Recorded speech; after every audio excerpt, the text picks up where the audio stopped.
17장 1절에서 12절까지 봉독하겠습니다.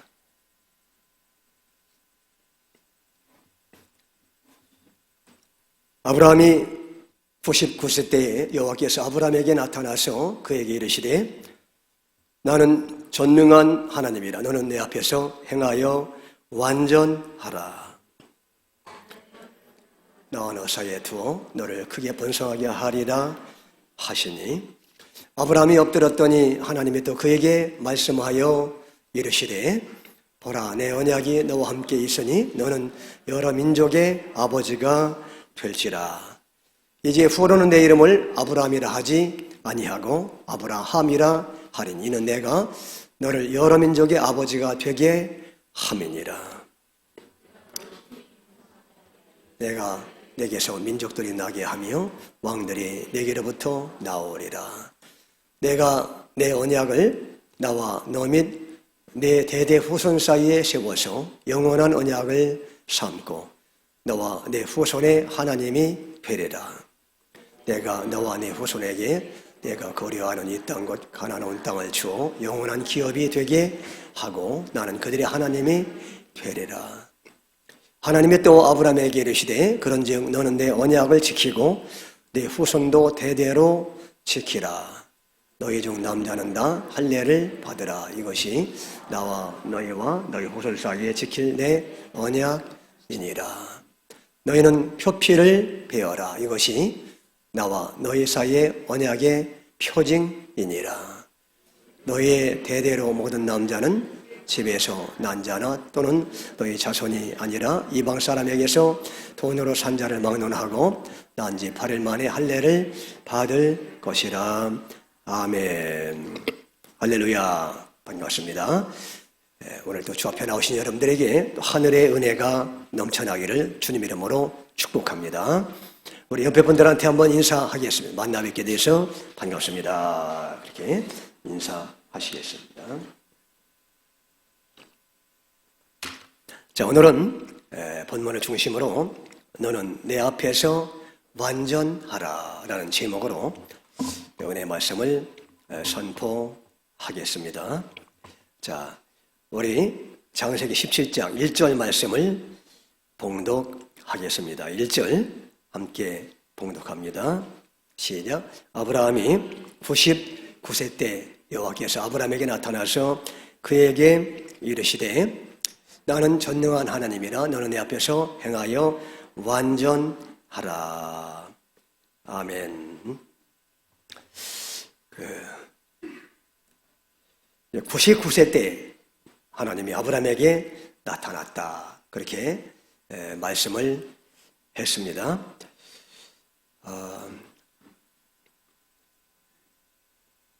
여러분들이 이제 지난번에 우리가 말씀을 살펴보면서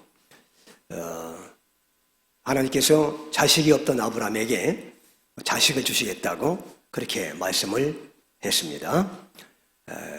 근데 이제 아브라함과 사라 사이에 자식을 주시겠다 그렇게 약속을 했죠.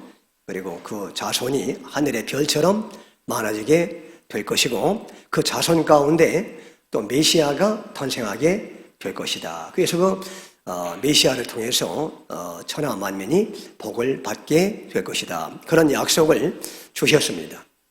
그런 약속을 주셨는데 이제 그런 약속을 했으면 아브라함이 끝까지 하나님의 신실하신 약속을 기다려야 되는데 바로 이제 16장에 보면은 우리가 이제 16장은 건너뛰었어요. 16장에 보면은 그 하나님의 약속을 기다리지 못해가지고 결국 기다려도 응답이 없어 보이니까 결국은 여종과 동침을 하게 되고 이스마엘을 낳는 그런 모습을 보게 됩니다. 하나님은 사라를 통해서 아들을 주겠다고 분명히 말씀을 하셨는데 기다리다 못해서 결국 믿음이 없어가지고 아브라함이 여종과 동침을 하게 되고 그리고 이스마엘을 낳는 그런 또 죄를 범하는 것을 보게 되는 거예요. 그러고 나서 이제 그 적자가 아닌 소자 이스마엘을 낳은 후에 13년 후에 하나님이 신무하고 계시다가 13년 후에 오늘 이 사건이 지금 일어나고 있는 것입니다. 13년 후에 아브라함이 99세 때 하나님이 아브라함에게 나타나셨어요. 나타나서 뭐라고 하십니까? 나는 전능한 하나님이라. 나는 전능한 하나님이라. 너는 내 앞에서 행하여 뭐하라? 완전하라. 그렇게 말씀을 했습니다. 나는 전능한 하나님이니 내 앞에서 너는 완전한 존재가 돼야 된다. 완벽하게 행하는 자가 돼야 된다.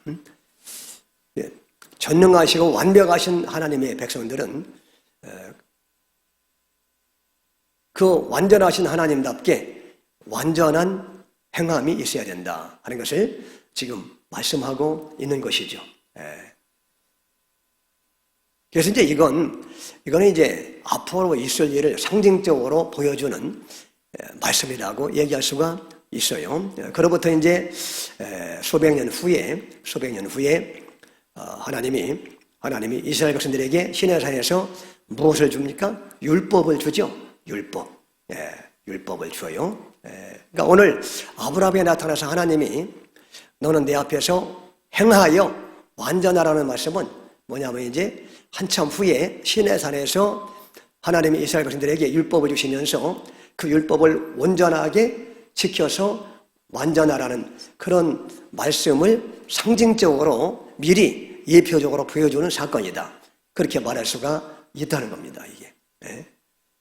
그러니까 여러분, 우리는 원래 완벽하신 하나님을 섬기는 자녀라고 하면은 우리도 하나님 앞에서 완벽해야 그 하나님과 동행할 수가 있고 그 하나님의 자녀라고 말할 수가 있고 또 우리가 완전해야 완전한 천국에 들어갈 수가 있음을 말하는 겁니다. 원칙적으로 그렇다는 거예요. 그게 원칙적으로. 그런데 실상은 어떻습니까? 우리 자신들을 보면 우리 자신들은 죄로 말미암아 심히 부패해 있고 타락해 있고 하나님의 말씀을 율법의 말씀을 완벽하게 완전하게 행할 수 있는 능력이 전혀 없습니다. 그게 이제 누구를 통해서 증명되고 있어요? 아브라함을 통해서 증명되고 있는 것이죠. 아브라함이 얼마나 그동안에 실수를 많이 하고 죄를 범했습니까? 가나안 땅에 있으라고 했더니 기근이 들었다고 하나님을 신뢰하지 못하고 이집트로 금방 도망갔고 이집트로 가서 거기서 또 자기가 죽을 것 같으니까 언약의 아내인 말이죠. 사라를 팔아먹는 이런 또 큰 죄를 범하게 되고 그리고 또 하나님이 또 나타나가지고 나와 사라 사이에서 언약의 자손을 주겠다고 그렇게 말씀을 하고 기다리라고 했는데 또 그걸 또 못 기다려가지고 또 여종과 동침해서 이스마엘을 낳는 계속해서 하나님 앞에 완전하지 못한 모습 하나님 앞에 온전하지 못한 모습 하나님 앞에 자주 넘어지고 쓰러지는 모습을 계속해서 보여주고 있는 것입니다. 그러니까 하나님이 그런 아브라함에게 나타나셔가지고 나는 전능한 하나님이니 너는 내 앞에서 행하여 완전하라. 너 이렇게 완전하지 못하냐 이놈아. 응? 나는 완전하신 하나님이고 전능한 하나님인데 완전해야지. 이렇게 이제 지금 책망을 하시는 거예요. 응? 완전해야 되는데 어찌하여 또 여종과 동침해가지고 내 말을 믿지 못하고 또 그렇게 범죄를 했느냐. 그렇게 책망하는 그런 말씀이죠. 너는 완전하라. 이렇게 이제 말씀하시는 내용이에요. 근데 여러분 이제 우리가 기억할 것은 뭐냐면 성경에서 하나님이 우리에게 무엇을 하라고 하시는 것은 그러니까 어떤 의미가 있어요? 그러니까 타락한 인간에게 할 수 없음을 아는 인간에게 이렇게 자주 넘어지는 것을 아는 인간에게 하나님이 나타나서 우리에게 뭘 하라고 하시는 것은 그러니까 어떤 의미가 있겠습니까? 어떤 의미가 있겠습니까? 그건 뭐냐면 우리가 그 일을 하라는 게 아니라 너희는 못하니까 누가 해 주시겠다는 거예요. 하나님이 대신해서 해 주시겠다는 그 의미예요, 그게. 그러니까 하나님이 그 부족한 허물투성인 아브라함에게 너는 내 앞에서 행하여 완전하라 라고 그렇게 말씀을 하시는 것은 뭐예요? 너는 결국 완전하지 못하다. 완전할 수 없다. 타락한 죄성 때문에 도저히 애쓰고 힘써도 완전하지 못하기 때문에 내가 대신해서 너를 완전하게 만들어 주시겠다는 하나님의 약속인 줄로 믿습니다. 그런데 우리는 말이죠, 성경을 읽을 때 자꾸 어떻게 읽어요? 마치 내가 그 말씀을 지켜서 행할 수 있는 것처럼 그렇게 우리가 착각하면서 성경을 읽는 것이 문제라는 겁니다. 그게.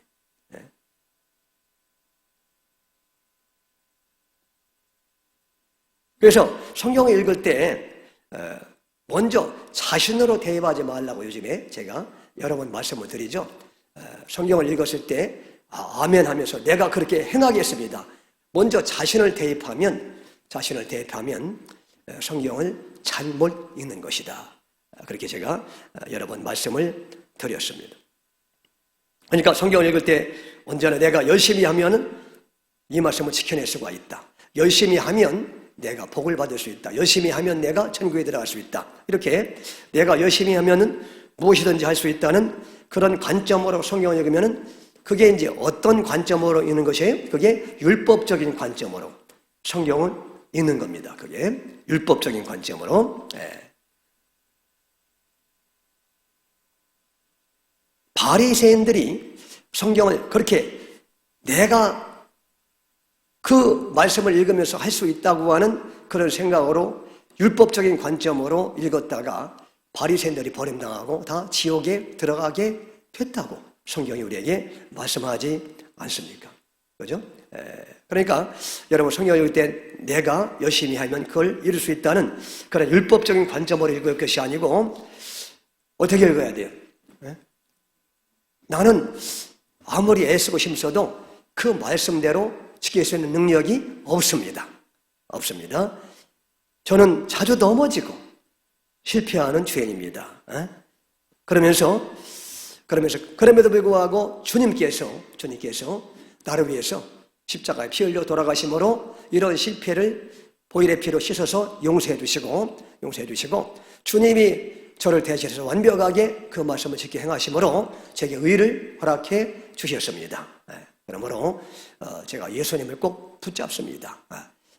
예수님 제게 오셔서 저를 긍휼히 여겨달라고 그런 관점으로 우리가 성경을 읽고 예수님을 붙잡으면 우리가 못 지켜도 예수님의 보혈의 피로 씻음받아서 용서함을 받게 되고 우리가 행하지 못해도 완벽하신 예수님의 의를 우리에게 적용해서 완벽하다고 하나님이 인정해 주시고 의롭다고 선언해 주시는 것이고, 그죠? 그리고 이제 그 예수님이 우리 안에 오시면 충만하게 오시면 내가 행할 수 없는 것을 내 안에서 예수님이 역사해서 죄를 멀리하는 능력도 주시고 마음도 주시고 그리고 이제 결국 그 말씀을 지켜 행할 수 있는 그런 능력도 하나님이 부어 주시는 것이다 하는 것을 여러분들이 아시기를 바랍니다. 그래서 우리는 성경을 율법적인 관점으로 읽을 것이 아니라 은혜적인 관점으로 그렇게 읽어야 되는 거예요. 그래서 성경에서 하나님이 우리에게 무엇을 하라고 하실 때에는 내가 어떻게 해야 할 것인가를 생각하지 말고 하나님이 어떻게 하셨는지를 먼저 생각해야 된다는 겁니다, 여러분. 이게 종교와 율법의 차이예요. 기독교는 종교가 아니에요. 종교는 언제나 모든 종교는 공통점이 있는데 내가 열심히 해야 되는 거예요. 내가 열심히 수행하고 내가 열심히 고행하고 내가 절제하고 내가 애쓰고 노력해서 뭐를 얻어내려고 하는 거, 복을 받으려고 하고 구원에 이르려고 하는 거, 이게 이제 종교입니다. 그죠? 그게 종교, 모든 종교의 특징이에요, 그게. 근데 기독교는 종교가 아니라, 여러분, 이건 생명이죠, 생명. 복음이죠, 복음. 복음. 그래서, 내가 뭘 하려고 하는 게 아니라 하나님이 나를 위해서 해주신 일이 무엇인가를 생각하는, 바로 이제 이것이 종교와 복음의 차이다. 그렇게 말할 수가 있어요. 그래서 종교적인 사람들은 말이죠, 반드시 나중에 누구를 높이게 됩니까? 자기 자신을 높이게 돼요. 왜냐하면 자기가 열심히 노력하고 애써서 그렇게 이루었다고 생각하니까 종교는 반드시 자기의 의의가 드러나고 자기의 공로가 드러나요. 또 자기의 영광이 드러나게 되어 있어요. 그러나 여러분, 하나님은 이것을 원치 않습니다. 하나님은. 그래서 우리 복음은 언제나 복음은 예수님을 드러내게 되고 하나님의 영광을 나타내게 되고, 그죠? 그래서 모든 영광을 예수님께 돌리는 것이 바로 이 복음이다. 그런 것을 우리가 알아야 될 줄로 믿습니다. 그래서 이런 말씀을 여러분들이 이렇게 읽을 때 너는 내 앞에서 행하여 완전하라. 아멘. 그러면서 완전하게 해야지. 그래서 막 여러분들이 완전하게 행하려고 열심히 애쓰고 노력하고 힘쓰고 그러다가 지옥 간 사람들이 바리새인들이에요. 그렇게 열심히 종교생활 하다가. 아시겠죠? 그러니까 여러분, 우리는 이런 말씀을 볼 때에 나는 그렇게 완전하게 할 수 있는 능력이 없습니다. 그런데 그런 나를 위해서 대신해서 저를 완전하게 해주시는 예수님이 이 땅에 오셨음을 감사합니다. 저는 겸손하게 예수님을 붙잡습니다. 예수님을 의지합니다. 예수님, 저를 통해서 그 주님의 완전하신 뜻을 이루어 주시옵소서. 이렇게 언제나 우리는 겸손하게 자신을 낮추고 우리 주님을 붙잡고 의지할 때 주님은 부족한 우리를 완전하게 결국 만들어 주시고 완전한 천국에 들어가게 해 주시는 것이 바로 기독교의 놀라운 복음의 비밀인 줄로 믿습니다. 아멘. 이게 너무나 중요한 거예요. 그래서 자, 마태복음 4장 23절에서 24절, 마태복음 4장 23절에서 24절까지 봉독합니다. 예수께서 온 갈릴리에 두루다니사 그들의 회당에서 가르치시며 천국 복음을 전파하시며 백성 중에 모든 병과 모든 약한 것을 고치시니 그의 소문이 온 수리아에 퍼진지라. 사람들이 모든 앓는 자 곧 각종 병에 걸려서 고통당하는 자, 귀신 들린 자, 간질하는 자, 중풍병자들을 데려오니 그들을 고치시더라 그랬죠. 그게 이제 이게 언제 본 본문입니까? 금요일 날. 금요일 날 안 오신 분들은 아니 유튜브에 올라가는데 그것도 안 보셨어요? 그걸 꼭 보셔야지. 다 보셔야 돼요. 물론 이제 보시는 분들이 많이 계시지만은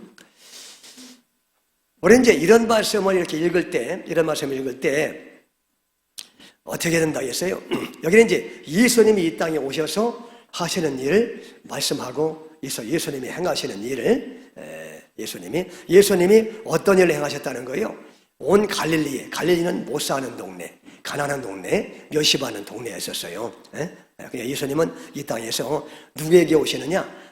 내가 영적으로 가난하다고 고백하는 자들, 내가 영적으로 가련한 자요, 내가 영적으로 가난한 자요, 내가 영적으로 눈먼 자요, 내가 영적으로 그 문둥병자요. 이렇게 고백하는 사람에게 예수님은 그런 사람에게 찾아오기를 원하신다는, 그런 지역에 주님은 가기를 원하신다는 거예요. 그런데 거기 가가지고 회당에서 천국 복음을 전파하시고 복음을 전파하시고 백성 중에 모든 병과 약한 것들을 주님이 고치셨다고 그랬죠.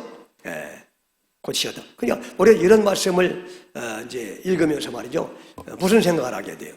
그 다음에 이제 24절. 그의 소문이 온 수리아에 퍼진지라. 사람들이 모든 앓는 자, 곧 각종 병에 걸려서 고통당하는 자, 귀신 들린 자, 간질하는 자, 중풍병자들을 데려오니 그들을 고치시더라. 그러니까 우리가 이제 이게 예수님의 역할을 말하는 거 아니에요? 불가능한 환자들을 치료하시는, 말하자면 영적으로 말이죠. 영적으로 오늘날로 말하면 영적인 중풍병자들, 영적인 간질병자들, 영적인 귀신 들린 자들을 온전하게 하고 치료하고 구원하시는 예수님의 역할을 말씀하고 있는 거예요. 근데 이제 우리는 이런 말씀을 읽을 때 잘못하면 말이죠. 나도 이렇게 예수님처럼 능력 받아가지고, 나도 예수님처럼 권능을 받아가지고, 그래서 나도 이렇게 병자들을 치료하고 귀신을 내어 쫓는 그런 사람이 돼야지. 그래서 이제 뭐 예수님의 영광도 나타내자면 나도 영광을 좀 받아야 되고, 그죠? 예수님도 인기가 좋으셨지만 나도 좀 그렇게 해서 인기를 좀 얻어야 되고, 같이 잘 먹고 잘 싸면 좋잖아. 예수님도 좋고 나도 좋고. 이런 식으로 해석하면 안 된다. 예수님의 역할을 내가 대입해가지고 내가 침범하면 위험하다는 거예요. 그게 위험하다는 거예요. 그러면 이런 말씀을 읽을 때 우리는 어떻게 대입해야 돼요? 내 자신이 바로 예수님이 오셔서 치료했던 바로 귀신 들린 자가 바로 나이고, 간질하는 자가 바로 나이고, 중풍병자가 바로 나입니다 라고 이렇게 그 예수님의 사역의 대상에 내 자신을 먼저 이렇게 대입하면서 읽어야 우리가 성경을 올바로 읽는 것이고 진정으로 의뢰받는 비밀이다 하는 것을 여러분에게 말씀을 드렸어요. 그죠? 그러니까 우리가 자꾸 메시아의 역할을 하려고 하지 말고 성경을 읽을 때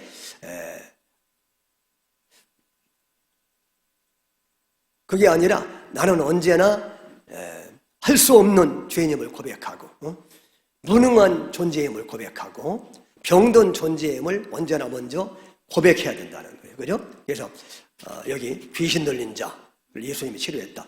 내가 바로 귀신 들린 자입니다. 그죠? 여러분, 우리가 예수 믿기 전에 공중 권세 잡은 귀신에 의해서 우리가 휘둘림을 받는 그런 존재라고 그랬잖아요. 우리가 다 귀신 들린 자였었어요. 귀신 들림이 꼭 이렇게 막 발작하고 소리 지르고 그런 사람만 귀신 들린 게 아니라 예수님 당시에 가장 큰 귀신에 들렸던 사람들이 누굽니까? 바리새인들이 가장 흉악한 귀신에 들렸던 사람들이라고 예수님이 말씀했어요. 아예 바리새인들의 애비는 마귀라고 그랬잖아. 그러니까 완전히 마귀에게 사로잡힌 존재라 그런 얘기죠. 누가? 바리새인들. 근데 바리새인들은 윤리와 도덕이 뭐예요? 완벽했던 사람들이에요. 멀쩡했던 사람들이에요. 아주 뭐 이렇게 보기에도 경건해 보이고, 그죠? 아주 점잖해 보이고 인자해 보이고 윤리와 도덕이 뛰어났고, 그런데 여러분 귀신이 완전히 그들을 사로잡고 있었어요. 여러분, 그러니까 여러분 우리가 멀쩡했는데 다 귀신 들렸던 사람들 아닙니까? 그래서 예수님도 모르고 하나님도 몰랐던 그런 사람들이고, 그런데 이제 그런 상태에서 우리를 예수님이 건져주셨는데, 그런데도 또 우리가 뭐 구원 받았으면 또 완벽하게 그렇게 하나님의 뜻을 행합니까? 그렇지 않죠. 또 자주 귀신에게 우리가 휘둘리죠. 그렇죠? 여러분? 그래서 자꾸 율법적으로 가려고 하고 복음 쪽으로 가지 않고 말이죠. 그것도 귀신의 영향권에 있다는 거예요. 그게 구원받은 다음에도 우리가 미워하게 되고 혈기나게 되고, 구원받은 다음에도 우리가 하나님에 대해서 인색하고, 그렇지 않습니까, 여러분? 나중심으로 신앙생활을 하려고 하고 언제나 교회를 사랑하지 않고, 이게 다 결국은 배후에서 그 악한 영들이 역사하기 때문에 그 영향권에서 휘둘린다는 증거 아닙니까? 그게, 그죠? 그런 의미에서 여전히 우리는 하나님 앞에 이런 말씀을 드릴 때 제가 바로 귀신 들린 자입니다. 그렇게 우리가 먼저 고백해야 된다는 거예요. 그래서 주님, 저를 불쌍히 보시옵소서. 귀신 들린 자를 찾아오셔서 치료하시고 온전하게 하신 주님, 저도 오늘 예수님이 필요합니다. 저는 때때로 귀신에 의해서 휘둘리는 그러한 가련한 존재입니다. 이렇게 먼저 고백해야 소망이 있고 그런 사람을 주님이 기뻐하시고 치료하신다는 거예요. 아멘. 그래서 이런 말씀을 읽을 때 간질하는 자가 있죠. 주여, 제가 또 간질병 환자입니다. 영적인 간질병 환자. 육체적으로 그렇지 않다 하더라도, 그죠? 간질병의 증세가 무엇입니까? 간질병의 증세는 뭐예요? 이렇게 갑자기 막 발작을 하는 거. 갑자기 발작을 하는 거. 여러분은 발작 안 해? 여러분, 가끔 여러분도 이렇게 자존심을 상하게 하는 말을 들으면은 갑자기 발작을 해가지고 손을 부들부들 떨고 그러지 않습니까, 여러분? 이게 다 간질병의 증상이에요, 그게. 그래서 하나님 앞에 언제나 이런 말씀을 드릴 때는 주여, 제가 바로 간질병 환자입니다. 저를 불쌍히 보셔서 치료해달라고 하나님 앞에 기도해야 되고, 또 중풍병자는 주여, 제가 중풍병 환자입니다. 중풍병 환자는 스스로의 힘으로 주님 앞에 나가지도 못하고, 그렇죠? 여러분? 주님을 위해서 손과 발은 있는데 헌신하지 못하는 자, 그렇죠? 딱 중풍병 환자인 거예요, 이게. 주님을 향해서 손을 높이 들고 기도하지 못하는 자, 다 영적인 중풍병 환자예요. 입이 있어도 말이죠, 주님을 힘있게 찬양하지 못하는 자, 이 중풍병 환자의 증상이죠, 다. 그렇죠, 여러분? 주님을 향해서 말이죠, 이렇게 예배 시간마다, 공예배 시간마다 달려오지 못하는 자, 이 중풍병 환자입니다, 영적인 말이죠. 그래서 이런 말씀을 읽을 때, 주여, 제가 귀신 들린 사람입니다. 제가 간질병 환자입니다. 제가 중풍병 환자입니다. 저를 불쌍히, 저는 예수님의 도우심이 필요합니다. 주여, 저를 불쌍히 보셔서 저를 치료해 주시고 불쌍히 긍휼을 베풀어 주시며 새롭게 해달라고, 언제나 그런 자세로 성경을 읽을 때 언제나 여러분 이렇게 죄인 쪽에, 환자 쪽에 내 자신을 언제나 대입해서, 그래서 내가 그 환자임을 고백하고, 내가 그 죄인임을 고백하고, 여러분, 내가 그 가련한 자임을 먼저 고백하면서 주님의 긍휼을 구하고 주님의 도우심을 구하는 그런 사람들. 그럴 때 주님이 우리를 구원해 주시고, 우리를 용서해 주시고, 우리를 치료해 주시고, 우리를 끝까지 책임져 주시는 줄로 믿으시기를 바랍니다. 아멘. 그러니까 오늘 다시 이제 1절로 돌아가서 말이죠, 하나님이 아브라함에게 찾아오셔서 나는 전능한 하나님이라 너는 내 앞에서 행하여 완전하라, 그렇게 말씀을 하셨으면 아브라함은 어떤 자세를 취해야 되겠습니까? 어떤 자세를 취해야 되겠어요? 하나님 아버지, 저는 도저히 제 자신의 능력으로 완전하게 하나님 앞에 행할 수 있는 능력이 전혀 없습니다. 그러므로 저를 불쌍히 보셔서 주님께서 저를 완전한 자로 그렇게 변화시켜 주시고 만들어 주시옵소서. 그렇게 늘 자신의 부족함을 인정하고 자신의 약점을 고백하면서 말이죠, 그렇게 전적으로 주님을 신뢰하고 의지하는 그런 사람이 되어야 한다는 겁니다. 그래서 하나님은 이제 아브라함의 불완전함을 깨닫게 하시려고 그래서 하나님은 100살까지 자식을 안 주시고 기다리시는 거예요. 그 과정 속에서 아브라함이 얼마나 못나고 얼마나 부족하고 얼마나 믿음이 없고 얼마나 형편없는 존재임을 결국은 심각하게 아주 절실하게 깨닫게 하시는 거예요. 그래서 100살까지 하나님이 기다리시는 거예요. 그냥 우리의 어떤 추함과 더러움과 불가능함과 이걸 이제 완전하게 하나님이 드러내시는 것이죠. 드러내시는 거예요. 그게 율법이 하는 역할 아닙니까? 율법을 주신 이유는 지켜서 복을 받으라고 주신 것이 아니라고 사도 바울이 그랬잖아요. 율법을 주신 것은 죄를 뭐 하려고? 깨닫게 하려고. 우리가 얼마나 율법을 지킬 수 없는 존재인지를 깨닫게 하려고 율법을 주셨다고 그렇게 말씀하고 있는 것이죠. 그래서 여러분, 율법주의 신앙은 인간의 능력을 신뢰하는데 그러나 복음은 하나님의 능력, 예수님의 능력을 우리에게 붙잡으라고 말씀하고 있는 것입니다. 그래서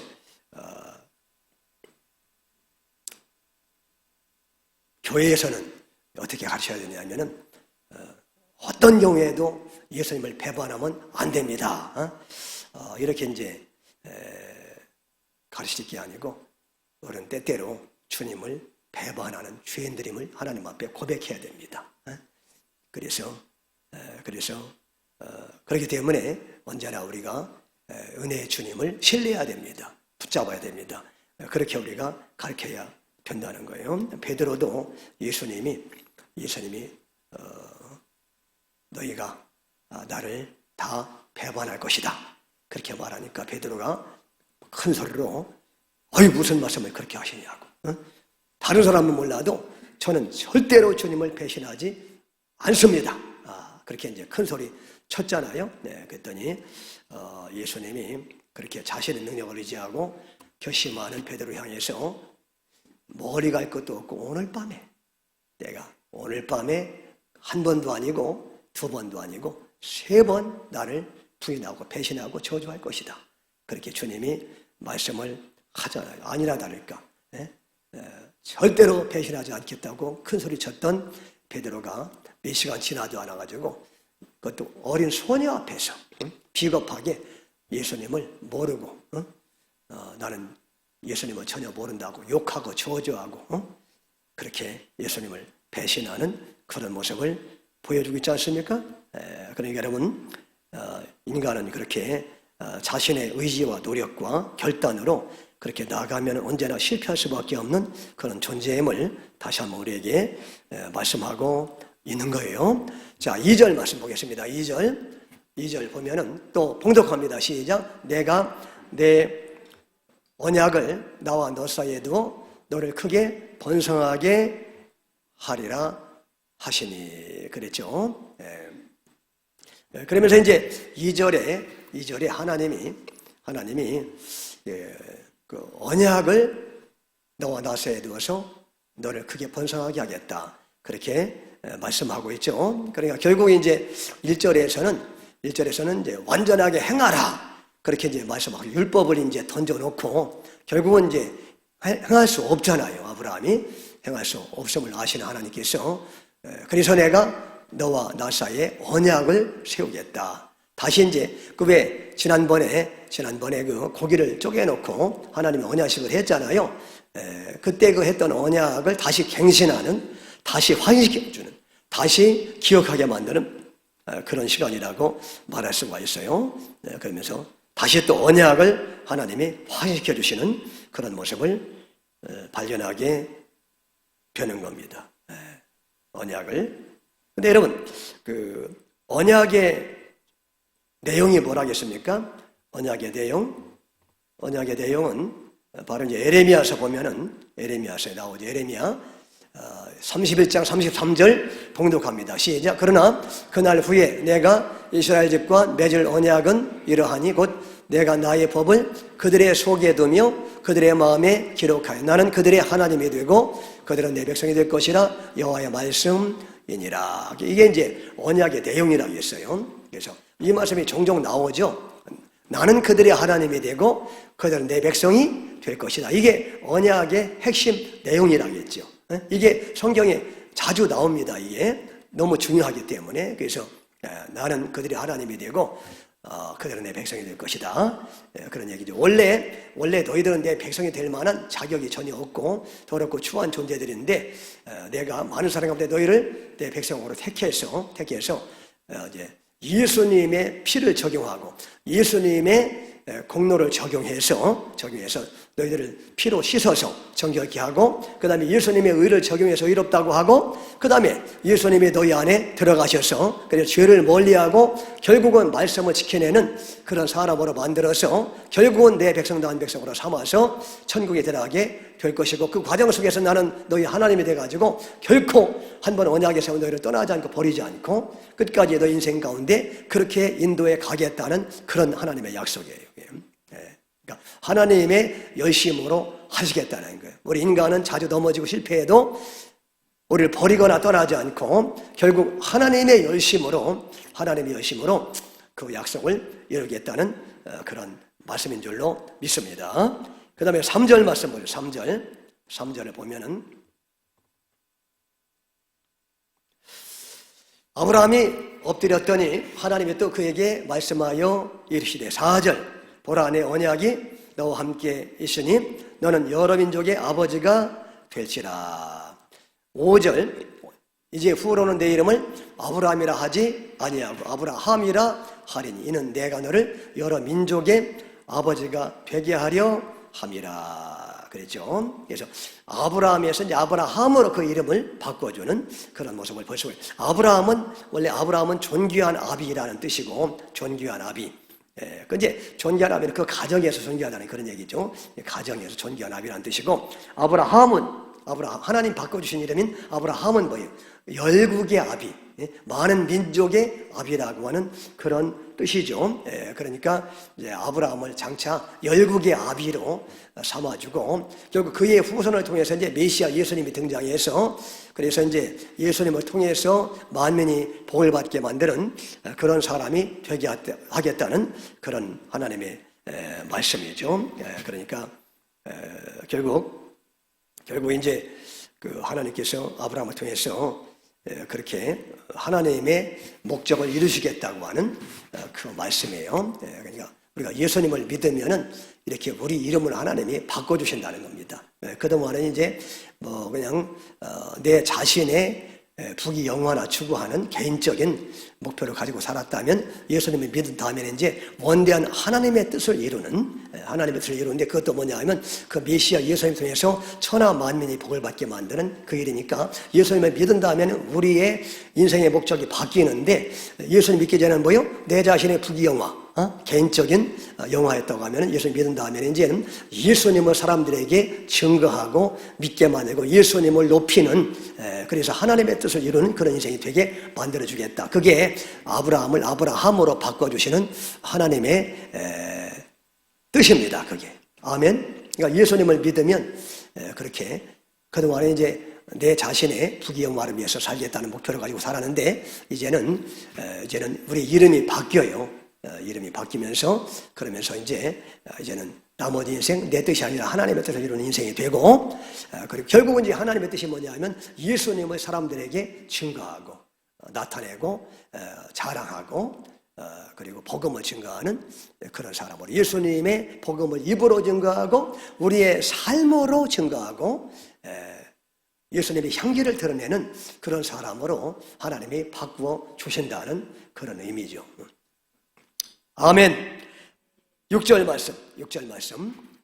내가 너로 심히 번성하게 하리니 내가 내게서 민족들이 나게 하며 왕들 내게로부터 나오리라. 7절. 내가 내 언약을 너와 너 및 내 대대 후손 사이에 세워서 영원한 언약을 삼고 너와 내 후손의 하나님이 되리라. 다 같은 말이죠. 8절. 내가 너와 후손에게 내가 거류하는 이 땅 곧 가나안 온 땅을 주어 영원한 기업이 되게 하고 나는 그들의 하나님이 되리라 그랬죠.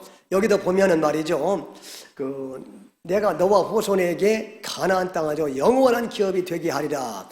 그렇게 이제 말씀을 하는데, 결국 이제 그 가나안 땅이라는 게 이 땅에 존재하는 그런 땅이 아니고 영원한 기업이 되게 한다. 그렇죠? 그렇기 때문에 결국 이 영원한 기업은 이제 천국을 말하는 거죠. 새하늘과 새 땅인 천국을 말하는 것입니다. 그래서 예수님을 통해서 주시는 진정한 궁극적인 복은 바로 새하늘과 새 땅, 우리가 장차 가게 될 천국임을 다시 한번 확인시켜 주시는 거예요. 확인시켜 주시는 거예요. 9절 말씀. 하나님의 또 아브라함에게 이르시되 그런즉 너는 내 언약을 지키고 내 후손도 대대로 지키라. 근데 그 언약이 뭐냐 하면 여기 이제 10절 언약의 내용이 나오는데, 너희 10절 봉독합니다. 너희 중 남자는 다 할례를 받으라. 이것이 나와 너희와 너희 후손 사이에 지킬 내 언약. 내 언약이 결국 뭐냐면 할례 받는 게 내 언약이라는 거예요. 할례 받는 게. 여기서는 말이죠. 그러면서 이제 11절에 봉독합니다. 너희는 포피를 베어라. 이것이 나와 너희 사이의 언약의 표징이니라. 그렇게 말씀하고 있죠. 이제 결국 할례를 받으라는 것인데, 할례는 알다시피 이제 애들로 말하면 이거 포피를 베어내는 거죠. 그러니까 몸을 쪼개고 피를 흘리는 것을 말하는 거예요. 쉽게 말해서 몸을 쪼개고, 이게 이제 지난번에 여러분들에게 말씀드렸던 하나님과 아브라함 사이에 언약을 맺을 때 짐승을 쪼개고 피를 흘린 다음에 거기를 통과하잖아요. 하나님이 이제 그걸 정확하게 또 재현하는 거예요. 그러니까 정확하게 재현하는 거예요. 이게 이제 할례로 나타나는 거죠. 할례로.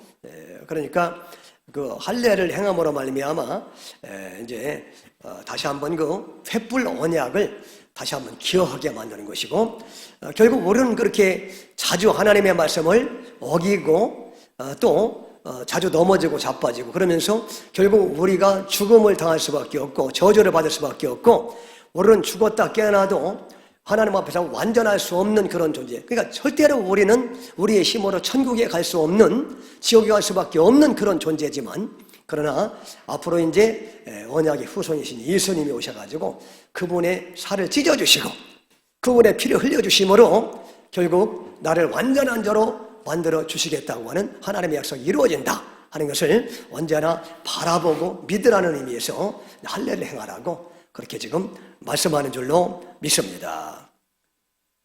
그 말씀이죠, 여러분. 그 말씀이에요.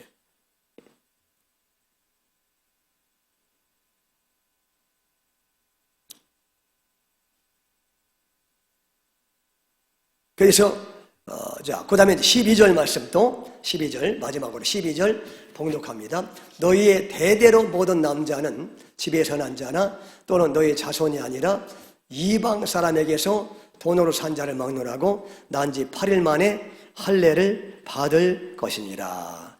그렇게 말씀을 하고 있어요. 그래서 반드시 할례를 받아야 된다 하는 사실을 말씀하고 있는 겁니다. 그러니까 언제나 우리는 그 예수님의 십자가를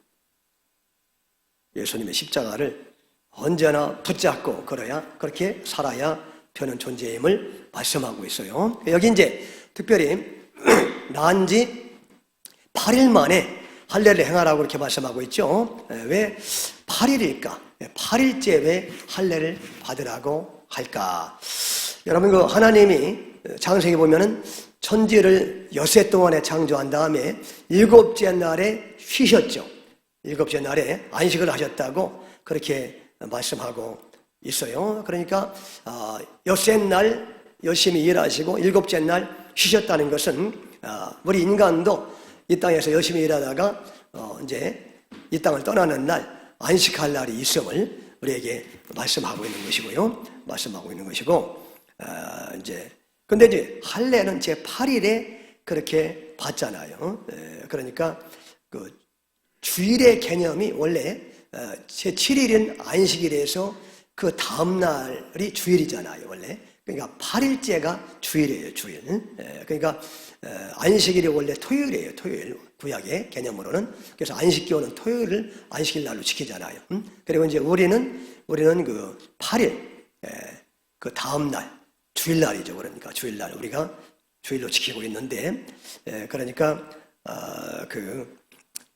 이제 7일째는 안식이라는 그런 개념이고, 이제 8일은 뭐냐 하면 이제 구원의 완성이라고 하는 그런 의미를 가지고 있어요. 구원의 완성, 8일. 그래서 제 8일에 예수님을 통해서 이제 앞으로 장차 구원이 완성되는, 그리고 이제 예수님이 부활하신 날이 이제 주일이잖아요. 제 8일째잖아요.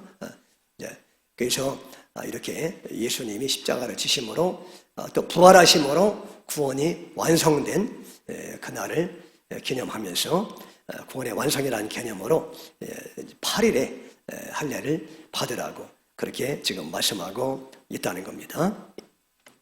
그래서 여러분, 오늘도 이 말씀을 통해서 우리가 우리의 구원이라고 하는 게 이렇게 내 열심과 내 노력과 내 애씀으로 되는 것이 아니고, 우리는 언제나 하나님 앞에 이렇게 넘어지고 자빠지는 그런 존재인데, 그런 연약한 우리를 대신해서 예수님이 오셔서 우리 허물과 연약함을 짊어지시고 십자가에서 살을 찢어주시고 피를 흘려주심으로 우리를 구원하셨다고 하는 놀라운 복음을 다시 한번 우리에게 말씀하는 줄로 믿습니다. 그래서 언제나 그 예수님을 우리가 붙잡고 의지하고 사랑하는 그런 삶을 살아야 되는 것이라는 것을 우리에게 말씀하고 있고, 이 땅에서 우리가 그렇기 때문에 당하는 여러 가지 고난과 환난과 그리고 크고 작은 여러 가지 일들은 결국 이제 이미 예수님 안에서 완성된 천국의 그 완성되는 안식을 향해서 우리가 나가는 데 있어서 우리가 이제 그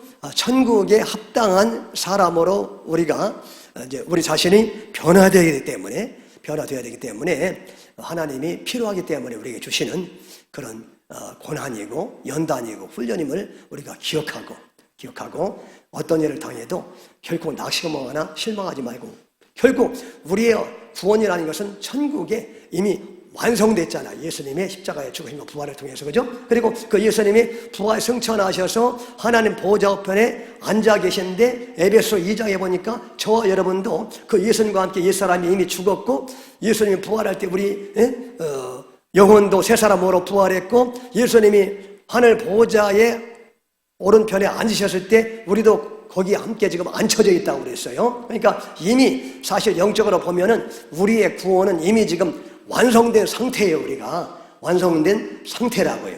완성된 상태. 그래서 이제 그 유명한 말이죠. 유명한 그 게할더스 보스라고 하는 네덜란드의 신학자가 그런 말을 했다고요. 종말론이 구원론을 앞선다.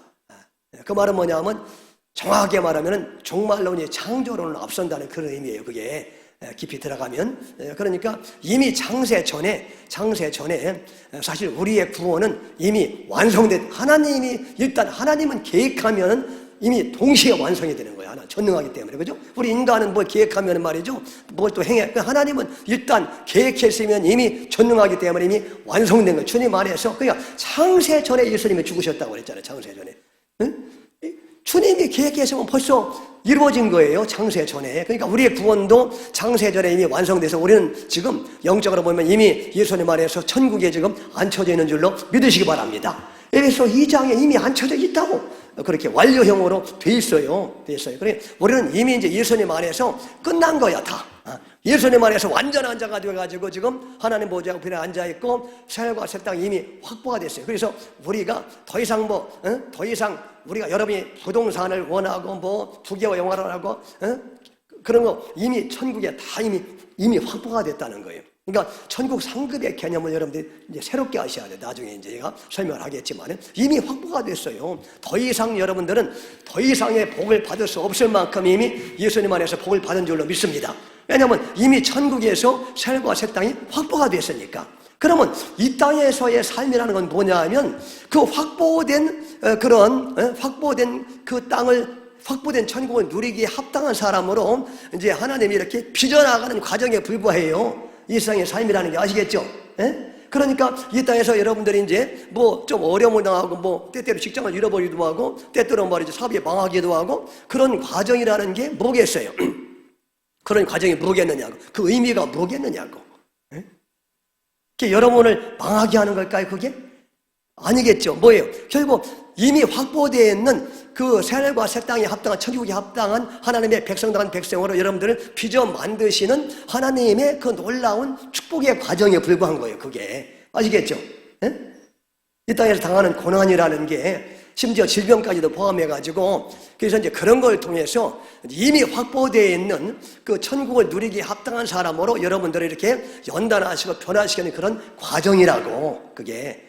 그러니까 사도 바울이 망하면 어떠냐는 거예요. 이 땅에서 사도 바울이 사방으로 우겨싸움을 당하면 어떠냐는 거예요. 그게 다 하나님의 뜻을 이루는 과정인데. 아시겠죠? 사도 바울이. 그래서 이 비밀을 아는 사람은, 복음의 비밀을 아는 사람은 우겨싸움을 당해도 뭐요? 영적으로는 쌓이지 않고, 거꾸로 해봐요. 당해도 망하지 않고. 여러분, 무슨 일을 당한들 뭐가 그렇게 문제가 되겠느냐. 그냥 할렐루야 해라. 감사하고 찬양해라. 그것 중에서 이미 확보되어 있는 그 천국의 기업을 누리기 합당한 자로 나를 변화시키는 그런 과정이니까 무슨 일을 당한들 그게 뭐가 우리에게 문제가 되느냐. 망한들 그게 뭐가 문제가 되느냐. 그게 망한다고 하나님도 망하시느냐. 하나님이 여전히 나와 함께 하셔서 그 이미 확보되어 있는 그 천국의 기업을 누리기 합당한 자들로 변화시켜 가시는 과정인데, 하나님께 감사하며 찬양하며 그렇게 참고 인내하며 견디면서 말이죠, 하나님의 뜻을 이루어가며 하는 것이지. 할렐루야. 그렇게 이제 말씀을 하는 거예요. 그래서 여러분, 그 마태복음 4장 39절에 보니까 이 제자들이 예수님과 함께 배를 타고 가다가 큰 풍랑을 만나서 막 뒤져버릴 것 같으니까 제자들이 호들갑을 떨잖아요. 근데 예수님은 뭐 하셨어요? 예수님은 그냥 푹 주무시고 계시고, 그래서 호들갑을 떨면서 예수님을 깨우면서 왜 우리가 지금 죽게 생겼는데 예수님은 이렇게 잠만 주무시고 계시냐고. 그랬더니 예수님이 아이고, I am very sorry. 미안하다. 너희들이 이렇게 고생했냐? 미안하다. 그렇게 사과하셨습니까, 예수님이? 아니에요. 네, 아니에요. 혼내주셨지, 예수님. 이놈들. 믿음이 그렇게 없느냐 말이에요. 나와 함께 있으면 이미 바다 건너편에 간 거나 마찬가지지. 전능하신 내가 너희와 함께 있는데 풍랑이 인들 무엇이 너희에게 문제가 되겠느냐? 나처럼 이렇게 풍랑 속에서도 잠을 자면서 즐기면서 그렇게 가는 것이 그게 진정한 신자의 모습이야 되는 것이지. 그러면서 제자들을 꾸짖지 않습니까, 여러분? 그죠? 그러니까 여러분 이게 구원받은 우리 성도의 담대한 모습이 되어야 된다는 사실을 우리에게 말씀하는 줄로 믿습니다. 아멘. 그래서 무슨 일을 만나도 우리는 그렇게 불안할 필요가 없고 담대하게 그렇게 나가면서 그런 그 고난을 통해서도 내 자신의 믿음을 주님이 새롭게 빚어 만드시고 말이죠. 나를 강하게 만들어 주시고 또 그런 가운데서도 함께 하시는 예수님을 사람들에게 증거하면서 그렇게 그 길을 가게 하시니까 무슨 일을 만나도 우리는 말이죠. 그게 복이라는 거예요. 겁낼 게 하나도 없다는 거. 담대하게 그렇게 살아가라고 말씀하는 줄로 믿습니다. 아멘. 그렇게 사시기를 주의 이름으로 축원합니다. 슬픈 마음 있는 사람 예수 이름 믿으면 영원토록 변함없는 기쁜 마음 얻으리. 할렐루야. 이 찬양을 같이 부르도록 하겠습니다.